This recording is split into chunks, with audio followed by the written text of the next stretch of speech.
அதிகாரம் 10.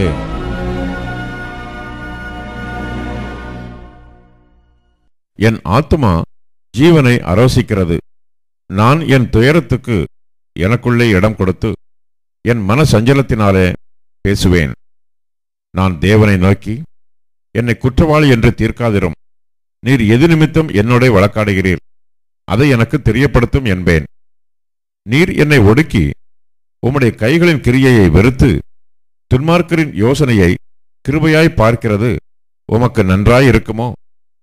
மாம்ச கண்கள் உமக்கு உண்டோ? மனுஷன் பார்க்கிற பிரகாரமாய் பார்க்கிறீரோ?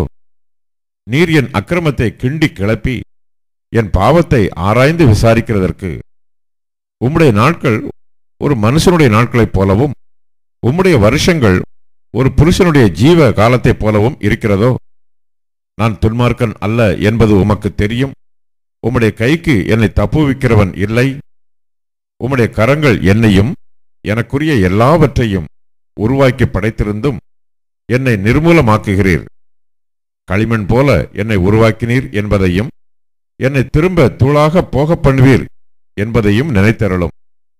நீர் என்னை பால் போல் வார்த்து தயிர் போல் உறைய பண்ணினீர் அல்லவோ? தோலையும் சதையையும் எனக்கு தரித்து எலும்புகளாலும் நரம்புகளாலும் என்னை இசைத்தீர். எனக்கு ஜீவனை தந்ததும் அல்லாமல் தயவையும் எனக்கு பாராட்டினீர். உம்முடைய பராமரிப்பு என் ஆவியை காப்பாற்றினது.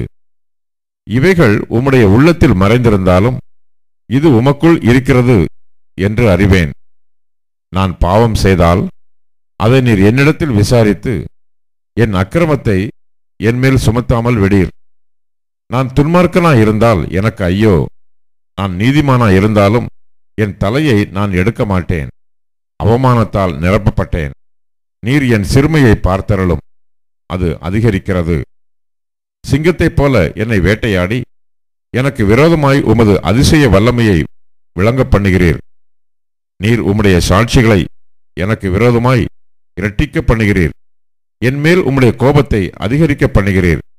போராட்டத்தின் மேல் போராட்டம் அதிகரிக்கிறது. நீர் என்னை கற்பத்திலிருந்து புறப்பட பண்ணினது என்ன? ஒரு கண்ணும் என்னை காணாதபடி நான் அப்பொழுதே ஜீவித்து போனால் நலமாமே. நான் ஒரு காலம் இல்லாதது போல் இருந்து கற்பத்திலிருந்து பிரேத குழிக்கு கொண்டு போகப்பட்டிருப்பேன். என் நாட்கள் கொஞ்சமல்லவோ? கார் இருளும் மரண அந்தகாரமுமான இருண்ட தேசமும் இருள் சூழ்ந்த ஒழுங்கில்லாத மரண அந்தகாரமுள்ள தேசமும் ஒளியும் இருளாகும் தேசமுமாகிய போனால் திரும்பி வராத தேசத்துக்கு நான் போகும் முன்னே நான் சற்று இளைப்பாறும்படி நீர் என்னை விட்டு ஓய்ந்திரும் என்றான்.